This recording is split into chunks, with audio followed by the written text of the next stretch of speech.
Good. शाबाश। बहुत अच्छे। तरस गए थे आप लोग की आवाज सुनने के लिए। बोलते ही नहीं हो कुछ। अपनी प्रेजेंस का एहसास कराया करो बेटा। कोई सवाल पूछते हैं तो जवाब दिया करो। ऐसे गुमसुम मत बैठा करो। नहीं पता रहता तो नहीं बोला करो।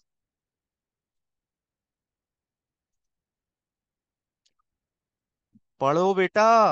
एग्जिट एग्जाम का नोटिफिकेशन आया है, 2024 में होगा आप लोग का एग्जिट एग्जाम। ठीक है।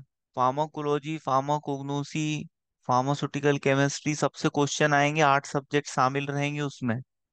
है ना। कोलॉजी का आज हम रिवीजन करेंगे। ठीक है। कुछ इंपॉर्टेंट पॉइंट्स देखेंगे कोलॉजी के जो काफी इंपॉर्टेंट है। ऐसा पेशेंट जो स्ट्रेस में चला जाए, अवसादग्रस्त हो जाए, तनावग्रस्त हो जाए, रातों की नींद उड़ जाए, भूख न लगे, प्यास न लगे, तो उसके इलाज के लिए हम जो दवाइयाँ देते हैं उसमें आता है सेरोटोनिन या सेरोटोनिन के एनालॉग्स। अब सवाल उठता है सेरोटोनिन क्या है। सेरोटोनिन बेटा एक न्यूरोट्रांसमीटर है। सेरोटोनिन एक हार्मोन भी है और एक न्यूरोट्रांसमीटर भी है। न्यूरोट्रांसमीटर क्या होते हैं, ये स्टिमुलस को कंडक्ट करते हैं। और न्यूरोट्रांसमीटर की डेफिशिएंसी की वजह से डिजीज डिसऑर्डर्स होते हैं। है ना। सेरोटोनिन हार्मोन हमें अच्छा फील कराता है ना। हम आनंदित रहते हैं। हमारे अंदर एक उमंग और एक तरंग का संचार करता है। और सेरोटोनिन कम हो जाए तो व्यक्ति उदास, बेउदास हो जाता है वो। है ना।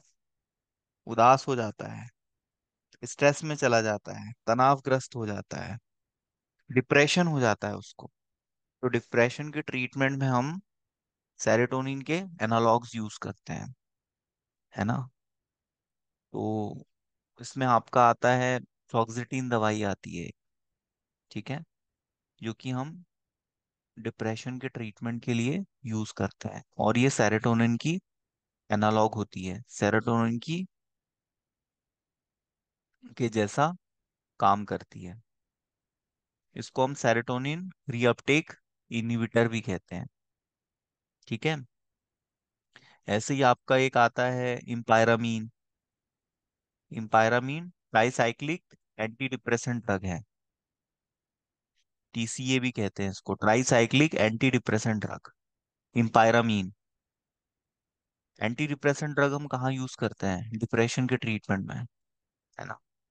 जब भी हार्मोन का डिसबैलेंस होता है, न्यूरोट्रांसमीटर की डेफिशिएंसी हो जाती है, न्यूरोट्रांसमीटर प्रॉपर फंक्शन नहीं करते, उनकी माल फंक्शनिंग की वजह से डिप्रेशन और एंजाइटी, मेनिया जैसी प्रॉब्लम्स आती हैं।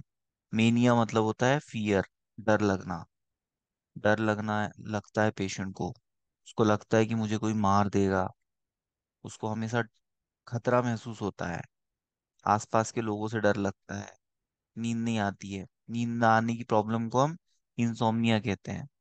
ठीक है। नेफाजोलिन ड्रग का नाम सुना है आपने। नेफाजोलिन जो ड्रग है वो नेजल डिकंजेस्टेंट होता है।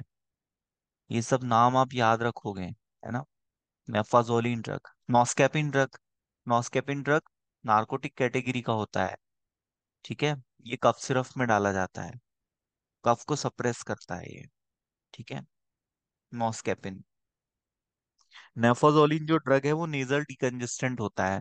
नेजल डिकंजेस्टेंट वो ड्रग्स होते हैं जो कि हमारी नेजल कैविटी के ब्लॉकेज को दूर करते हैं और हमारा सांस लेना सुलभ और आसान बनाते हैं।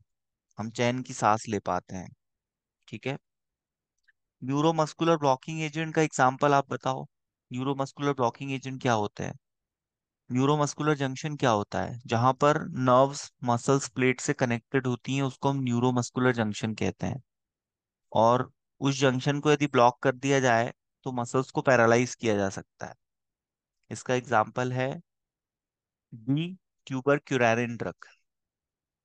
मैंने आपको एक कहानी बताई थी ना, पहले के लोग शिकार करते थे तो तीर का जो टिप होता था उस टिप पे वो न्यूरोमस्कुलर ब्लॉकिंग एजेंट लगा देते थे। और जब वो हिरन पे वार करते थे तो हिरन को जैसे ही तीर चुभता था तो हिरन के मसल्स पैरालाइज हो जाते थे, तो हिरन दौड़ नहीं पाता था।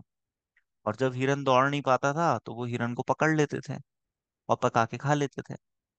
अब कोई दूसरा तीर लगाए जिसमें जहर लगा हुआ है तो हिरन तो मर ही जाएगा।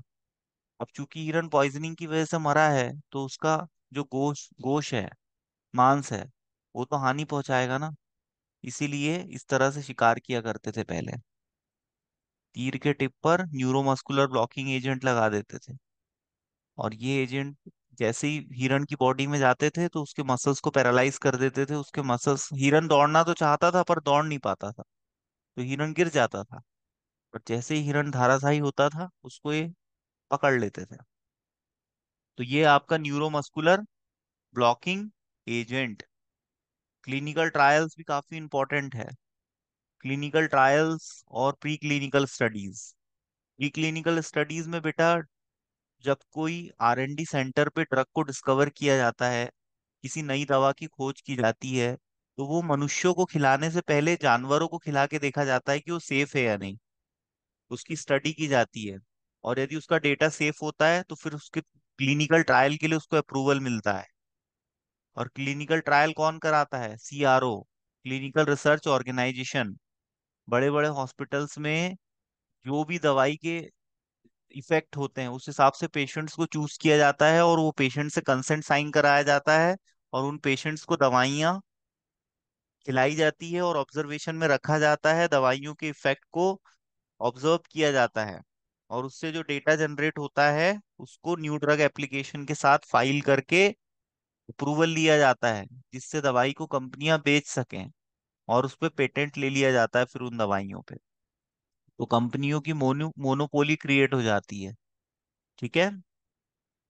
तो आपको इसमें क्लिनिकल ट्रायल्स पे शॉर्ट नोट लिखने के लिए आता है। ये आपके फार्मेसी लॉ एंड एथिक्स में भी है, फार्मास्यूटिकल जुरिस्प्रूडेंस सब्जेक्ट में भी पूछा जाता है ये, और ये आपके कोलॉजी में भी है। ठीक है, इस पे शॉर्ट नोट लिखने के लिए पूछते हैं, काफी इंपॉर्टेंट टॉपिक है ये। ठीक है। तो क्लिनिकल ट्रायल्स और प्री क्लिनिकल स्टडीज, पहले क्या होता है? पहले प्री क्लिनिकल स्टडी होती है, फिर क्लिनिकल ट्रायल होता है। प्री क्लिनिकल स्टडी एनिमल्स पे की जाती है, और clinical trials healthy human volunteers पे किए जाते हैं। अब ये डिपेंड करेगा कि कौन सी दवाई की टेस्टिंग करनी है। जैसे अब एंटी डायबिटिक मेडिसिन है, उसकी टेस्टिंग करनी है तो उस हिसाब से पेशेंट चाहिए। एंटी कैंसर ड्रग है तो फिर कैंसर के पेशेंट चाहिए तो कैंसर हॉस्पिटल में होगा, है ना। हाइपरटेंसिव, एंटी हाइपरटेंसिव ड्रग्स है तो उसके लिए हमको हार्ट के पेशेंट चाहिए जिनको हाई BP का प्रॉब्लम है। तो इस हिसाब से पेशेंट का प्रोफाइल और दवाई की जो कैटेगरी है उस आधार पे पेशेंट को सेलेक्ट किया जाता है ना। इसके फेजेस होते हैं, phase 1, phase 2, phase 3, phase 4।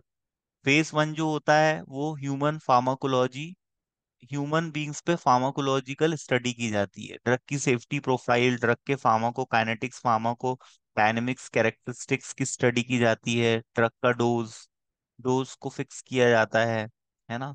Drug का बायोलॉजिकल हाफ लाइफ क्या है, थेराप्यूटिक इंडेक्स क्या है, ये सारी स्टडीज की जाती हैं, है ना। तो ये है आपका क्लिनिकल ट्रायल। और पोस्ट सर्वेलेंस भी किया जाता है, जिसको हम फार्माको विजिलेंस कहते हैं। फार्माको विजिलेंस क्या होता है? जब दवाई फोर्थ फेज में जाती है उस टाइम पे वो मार्केट में अवेलेबल हो जाती है, रिटेल शॉप पे उसकी बिक्री शुरू हो जाती है ना। अब ये बिक्री शुरू हो तो गई बेटा, लेकिन फिर भी दवाइयों को 4-5 साल तक ऑब्जर्वेशन में रखा जाता है कि वो दवाइयों के ज्यादा मेजर साइड इफेक्ट्स तो नहीं है, पेशेंट को कोई नुकसान तो नहीं पहुंचा रही, है ना। तो फार्मासिस्ट और डॉक्टर की रिस्पॉन्सिबिलिटी होती है कि वो ADR को फाइल करते हैं। ADR को का फॉर्म भर के कंपनी को भेजते हैं और गवर्नमेंट को भी बताते हैं, फार्माको विजिलेंस डिपार्टमेंट को। यदि कोई दवाई नहीं आई है मार्केट में तो उसको 5 साल तक डॉक्टर, फार्मासिस्ट और जो भी मेडिकल स्टाफ है, कर्मचारी है, वो सब उसको ऑब्जर्व करते हैं कि वो दवाई के ज्यादा मेजर साइड इफेक्ट्स तो नहीं है, उसको खाने से किसी की जान तो नहीं जा रही, है ना। तो इसको हम बोलते हैं फार्माको विजिलेंस। फार्माको विजिलेंस बहुत इंपॉर्टेंट टर्मिनोलॉजी है, इसको आप याद रखोगे। ठीक है, फार्माको विजिलेंस। विजिलेंस जो वर्ड है वो सर्विलेंस से आया है। सर्विलेंस मतलब निगरानी रखना, है ना। आपने कहीं लिखा देखा होगा आप कैमरे की निगरानी में है ना। तो ये जो निगरानी रखना, इसी को हम सर्वेलेंस कहते हैं। और फार्माको मतलब होता है दवाइयों से संबंधित। तो दवाइयों पर निगरानी रखना, जो दवाइयां मार्केट में नहीं आई हैं, जिनकी अभी अभी खोज हुई है ना। दवाइयों का जो R&D सेंटर रहता है वो ये देखता है कि कौन से राज्य के कौन से जिले में कौन सी बीमारी फैल रही है ना, कोई नई बीमारी तो नहीं आई है ना। जैसे अभी कोविड आया तो सभी साइंटिस्ट रिसर्च सेंटर लग गए कोविड का वैक्सीन बनाने में, और साल 1.5 साल में वैक्सीन बना के अवेलेबल करा दिया। तो ये काम किसका रहता है? R&D centre, research and development. बड़ी कंपनियों के पास ये डिपार्टमेंट होता है जो दवाइयों पर रिसर्च करता है। इसमें साइंटिस्ट फार्मासिस्ट काम करता है। वो फार्मासिस्ट जो साइंटिस्ट होते हैं वो दवाइयों की खोज करते हैं, और दवाइयों की खोज करने के बाद में उसकी प्री क्लिनिकल स्टडी करते हैं, फिर क्लिनिकल स्टडी करते हैं, फिर ड्रग अप्रूवल मिलता है। और ड्रग अप्रूवल मिलने के बाद में मार्केट में दवाई आ जाती है, और फिर 5 साल तक उसका फार्माको विजिलेंस चलता है, और फिर उसके बाद वो दवाई एक्सेप्ट कर ली जाती है। पर ऐसा नहीं है, कोई दवाई कभी भी किसी भी पॉइंट पे यदि पेशेंट को हानि पहुंचाए तो उसको मार्केट से विड्रॉ कर लिया जाता है। जैसे निमोसोलाइड ड्रग, निमोसोलाइड ड्रग कई देशों में बैंड कर दी गई है, ठीक है, क्योंकि उससे लीवर डैमेज होता है। और बच्चों को तो बिल्कुल नहीं दी जाती, छोटे बच्चों का लीवर बिठाल देती है वो, लीवर डैमेज कर देती है, ठीक है। और हर दवाई के साइड इफेक्ट तो होते हैं, दवाइयों के मेन इफेक्ट के साथ दवाइयों के साइड इफेक्ट भी होते हैं, और हमें दवाइयों के साइड इफेक्ट पता होने चाहिए, एडवर्स इफेक्ट क्या होते हैं, साइड इफेक्ट क्या होते हैं। जैसे एक आपका ग्रे बेबी सिंड्रोम, ये आपका क्लोराम्फेनिकॉल दवाई की वजह से होता है। क्लोराम्फेनिकॉल किस कैटेगरी की दवाई है? एंटीबायोटिक, एंटीबायोटिक कैटेगरी की दवाई है क्लोराम्फेनिकॉल। और इसका साइड इफेक्ट क्या है? Grey baby syndrome. ऐसे ही रेडमैन सिंड्रोम होता है विनकोमाइसिन का, ब्लू बेबी सिंड्रोम होता है एमिडेरॉन ड्रग का।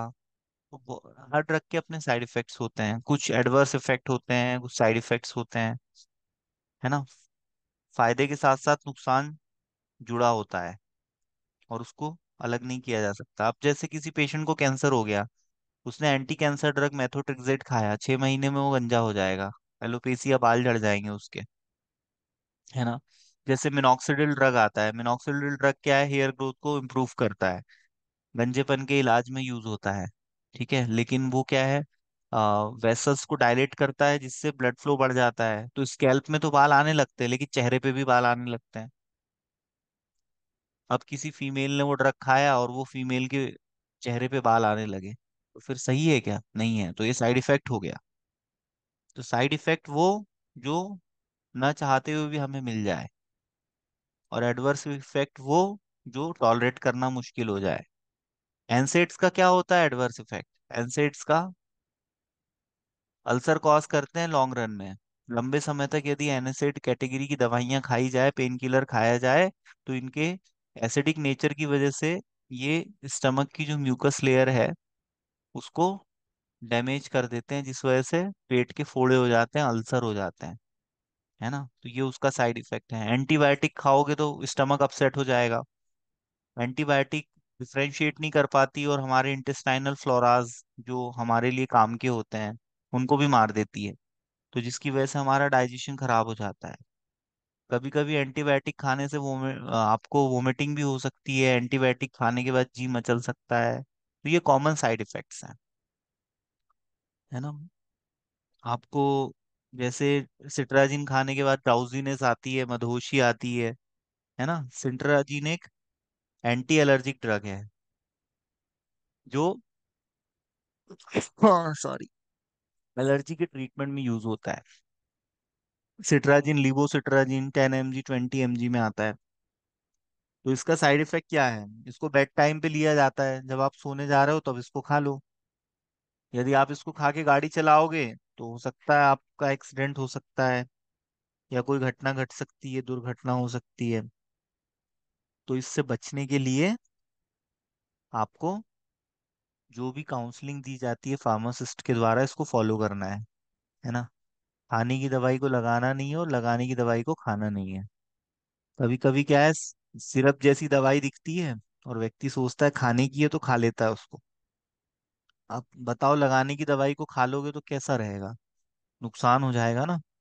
तो इस नुकसान से बचना है हमको, है ना। ल्यूनेटिक पेशेंट क्या होते हैं?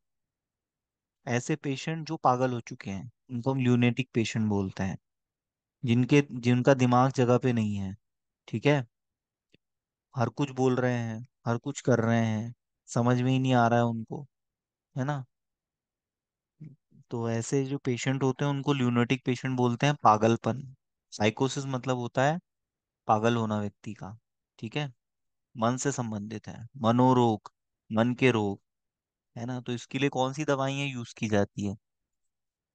पागलों के इलाज के लिए हेलोपेरिडोल, रेस्पेरिडोल के इंजेक्शन इनको दिए जाते हैं, जिससे पागल ठंडे पड़ जाते हैं।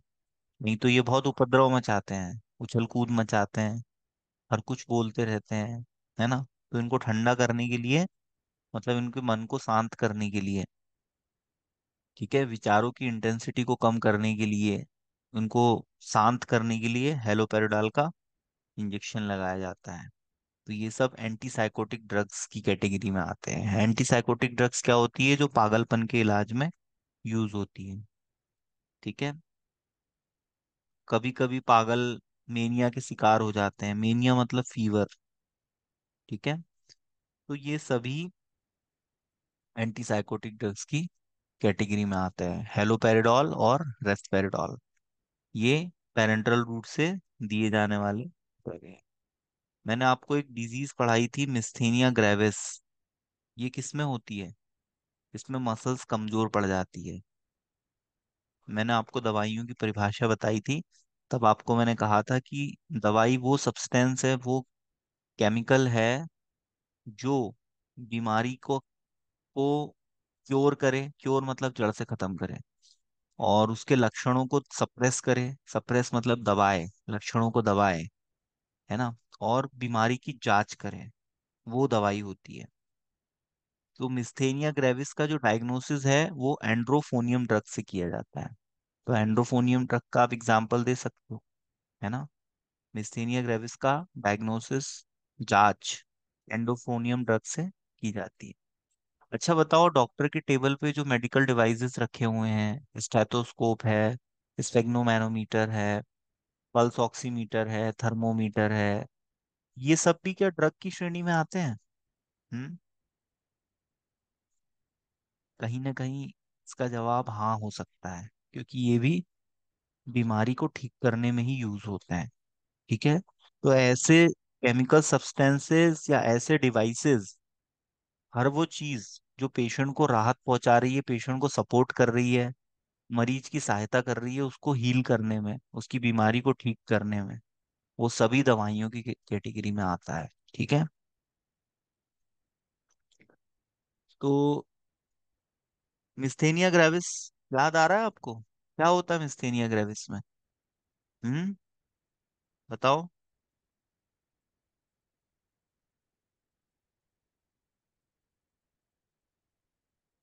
मिस्थेनिया ग्रेविस में क्या होता है? कोई नहीं बोलेगा। पढ़ के आना, कल पूछ बताना मुझे मिस्थेनिया ग्रेविस क्या होता है। ठीक है। इंसुलिन है आपके सिलेबस में, फोलॉजी में। इंसुलिन एक हार्मोन होता है। कहाँ से रिलीज होता है? पैनक्रियाज से। पैनक्रियाज एक मिक्स्ड टाइप ऑफ ग्लैंड होता है।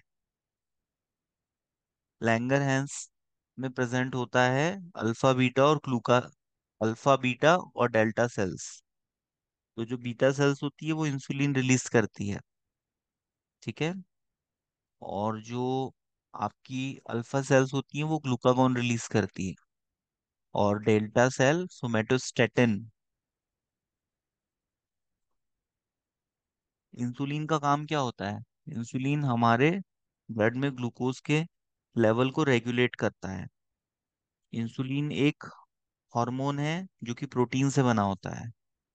और इसमें अमाइनो एसिड्स की चैन होती है। 51 अमाइनो एसिड्स होते हैं इंसुलिन में। और इसमें दो चैन होती है, चैन ए चैन बी। चैन ए में 21 अमाइनो एसिड्स और चैन बी में 30 अमाइनो एसिड्स। और जब ये दोनों चैन बॉन्डिंग के थ्रू कनेक्ट होती है तो इंसुलिन का स्ट्रक्चर बन जाता है।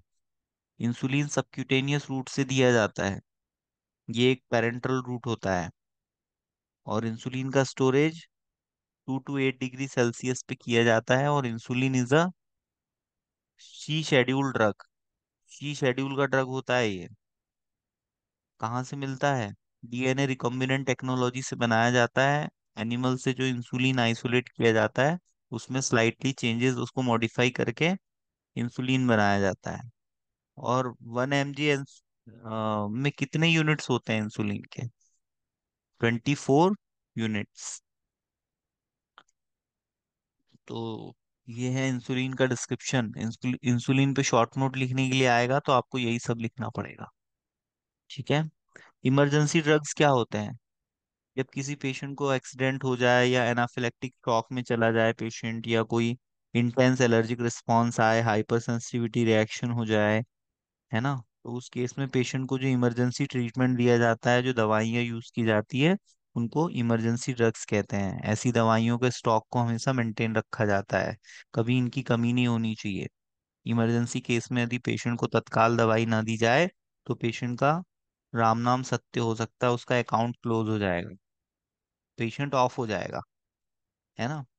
तो इसका एग्जांपल है इफिनेफ्रिन।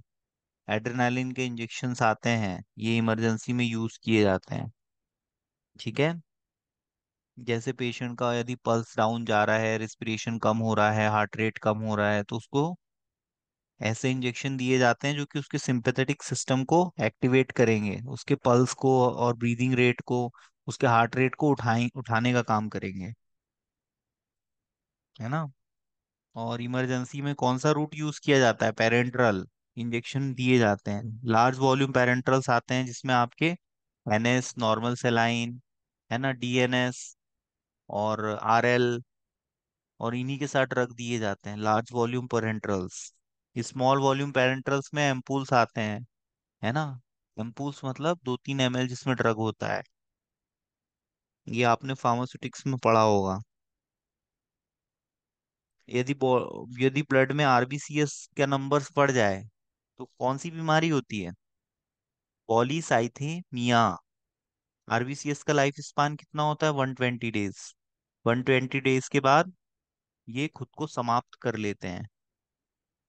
और यदि आरबीसीएस के नंबर्स ब्लड में बढ़ जाए तो उसको हम पॉलीसाइथेमिया कहते हैं। ल्यूकेमिया क्या होता है? ल्यूकेमिया मतलब ब्लड का कैंसर। इसमें ल्यूकेमिया में डब्ल्यूबीसीएस नंबर्स में बढ़ने लगते हैं। एलोपेसिया की ट्रीटमेंट में कौन सी दवाई यूज की जाती है गंजेपन के इलाज में? अभी बताया था, बताओ। Minoxidil drug. Minoxidil drug vasodilator category में आता है। वेसल्स को डायलेट करता है, ब्लड के फ्लो को बढ़ा देता है, जिस वजह से प्रॉपर न्यूट्रिशन मिलता है हेयर के रूट्स को, जिस वजह से वहां पर हेयर ग्रोथ होने लगती है। लोकल एनेस्थेटिक्स क्या होते हैं? हम्म। कहाँ काम करते हैं लोकल एनेस्थेटिक्स? एनेस्थेसिया क्या होता है? Loss of sensation. यदि लोकलाइज्ड एरिया में होगा तो लोकल एनेस्थेटिक, और पूरी बॉडी यदि बेहोश हो जाए, अनकॉन्शियस हो जाए, तो जनरल एनेस्थेटिक। लोकल एनेस्थेटिक का एग्जांपल बताओ। बहुत सारे बताए थे आपको मैंने। टेट्राकेन, डाइबुकेन। कैसे काम करते हैं ये? नर्व की जो मेम्ब्रेन होती है उस पे जो वोल्टेज गेटेड सोडियम चैनल होता है, उसको ये ब्लॉक कर देते हैं। इस वजह से सेंसेशन का लॉस हो जाता है। स्पाइनल एनेस्थेसिया कैसे देते हैं? टेट्राकेन यूज करते हैं। यदि बॉडी के लोअर पार्ट की सर्जरी करनी हो तो स्पाइन में लोकल एनेस्थेटिक लगा देते हैं, तो जिससे वो नर्व ब्लॉक हो जाती है, तो नीचे का पूरा हिस्सा पैरालाइज हो जाता है, और फिर वहां पर सर्जरी परफॉर्म की जाती है। पेशेंट को पेन का सेंसेशन नहीं होता और पेशेंट कोऑपरेट करता है डॉक्टर के साथ। यूनिवर्सल लोकल एनेस्थेटिक किसको बोलते हैं? लिग्नोकेन, जिसको हम लीडोकेन भी बोलते हैं, है ना। ये आपसे एग्जिट एग्जाम में भी पूछा जा सकता है कि यूनिवर्सल लोकल एनेस्थेटिक किसे कहते हैं? लिग्नोकेन को कहते हैं, जिसको लीडोकेन भी बोलते हैं। और नेचुरल एनेस्थेटिक क्या होता है भाई? Natural anaesthetic. Natural anaesthetic cocaine. Cocaine से लोग नशा भी करते हैं। कोकेन नेचुरल एनेस्थेटिक होता है, और इसमें कुछ लॉन्ग एक्टिंग भी होते हैं। लॉन्ग एक्टिंग मतलब ड्यूरेशन ऑफ एक्शन के आधार पे लोकल एनेस्थेटिक को क्लासिफाइड किया गया है। लॉन्ग एक्टिंग में आता है जैसे डाइबुकेन, ठीक है। और भी इसके एग्जाम्पल है लोकल एनेस्थेटिक के, आपका जैसे प्रोकेन है, क्लोरप्रोकेन है। ये shorter duration of action provide करता है, ठीक है। मतलब local anaesthetic loss of sensation cause कर रहा है तो कितनी देर के लिए कॉज कर रहा है। कुछ ऐसे है जो 2-3 घंटे 4 घंटे के लिए कॉज करेंगे, 8 घंटे के लिए। कुछ ऐसा है कि 15-20 मिनट के लिए कॉज करेंगे। तो उसी के बेसिस पे लोकल एनेस्थेटिक को क्लासिफाइड किया गया है। उसको आपका केमिकली भी क्लासिफाइड किया गया है, जो कि फार्मास्यूटिकल केमिस्ट्री में जो हम क्लासिफिकेशन पढ़ते हैं उसमें हम केमिकल क्लासिफिकेशन देखते हैं। लोकल एनेस्थेटिक को शॉर्ट में हम एलए बोलते हैं और जनरल एनेस्थेटिक को जीए बोलते हैं। लोकल और जनरल में डिफरेंस लिखने के भी लिए आता है आपको एग्जाम में। शॉर्ट नोट लिखने के लिए आता है कार्डियोटोनिक ड्रग्स क्या होते हैं, या कार्डियक स्टूमुलेंट, मतलब जो हार्ट की मसल्स के कॉन्ट्रैक्शन को बढ़ाते हैं। तो इसका एग्जाम्पल है आपका ग्लाइकोसाइड्स। ग्लाइकोसाइड्स जो हमें सेना लीव, आप सेना कह रहा हूँ, डिजिटालिस पर्पूरिया की लीव से मिलते हैं, जिसमें डिजॉक्सिन केमिकल होता है, chemical constituent. Active chemical principle होता है डिजॉक्सिन, जो पॉजिटिव आइनोट्रोपिक इफेक्ट देता है कार्डियक मसल्स पे, और कार्डियक स्टिमुलेशन एक्शन हमें प्रोवाइड करता है। लेकिन इसका एक साइड इफेक्ट भी है। इसका साइड इफेक्ट है हाइपोकैलेमिया कॉज करता है। हाइपोकैलेमिया होता है ब्लड में ये पोटेशियम के लेवल को कम कर देता है। तो जब ये ट्रीटमेंट दिया जाता है तो ब्लड में पोटेशियम के लेवल को ऑब्जर्व किया जाता है। और यदि डिजॉक्सिन की किसी को पॉइजनिंग हो जाए तो कौन सा एंटीडोट यूज करते हैं? क्यूनिडीन। क्यूनिडीन एक ऐसा ड्रग है जो कि एंटी एरिथमिक ड्रग होता है। एरिथमिया के ट्रीटमेंट में यूज किया जाता है। एरिथमिया क्या होता है? टैकीकार्डिया और ब्रेडिकार्डिया। टैकीकार्डिया मतलब more than 100 beat in a minute tachycardia, और less than 60 beat in a minute bradycardia. तो हार्ट मसल्स जब कमजोर पड़ जाते हैं तो वो रिदमिकली कॉन्ट्रैक्शन नहीं करते, और इसी प्रॉब्लम को हम एरिथमिया कहते हैं। तो एरिथमिया के ट्रीटमेंट में क्यूनिडिन ड्रग यूज होता है, और यही ड्रग एज अ एंटीडोट भी यूज होता है यदि डिजॉक्सिन की पॉइजनिंग हो जाए तो। और डिजॉक्सिन अपना एक्शन कैसे देता है? पॉजिटिव आयनोट्रोपिक इफेक्ट, ठीक है, जिसके थ्रू कार्डियक मसल्स स्टिमुलेट होते हैं और फोर्स ऑफ कॉन्ट्रैक्शन हार्ट का बढ़ जाता है, ठीक है। सोडियम पोटेशियम पंप के बारे में मैंने आपको बताया था, कार्डियक मसल्स पे प्रेजेंट रहता है ये, है ना। चलिए ठीक है, आगे कल कंटिन्यू करेंगे, है ना। क्लिनिकल ट्रायल्स आप पढ़ के आएंगे, ठीक है। प्री क्लिनिकल ट्रायल्स क्या होते हैं, क्लिनिकल ट्रायल्स क्या होते हैं, इसके किस फेज में क्या होता है, फेज 1, फेज 2, फेज 3, है ना। फेज 4 में क्या होता है, इसके ऑब्जेक्टिव्स क्या होते हैं, किस टाइप का डेटा हमें मिलता है। सैंपल साइज मतलब जैसे फेज 1 में हम 20 से 40 पेशेंट लेंगे, सेकंड फेज में हम 100 to 300 पेशेंट्स लेंगे, थर्ड फेज में हम 100 to 1000 पेशेंट्स लेंगे, और फेज 4 में तो बहुत सारे पेशेंट्स होते हैं। इसमें फार्माकोविजिलेंस भी किया जाता है ना। फार्माकोविजिलेंस इसमें होगा आपका, ठीक है।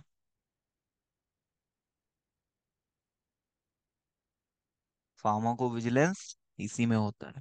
जेरेटिक पेशेंट्स को कौन से फेज में शामिल करते हैं?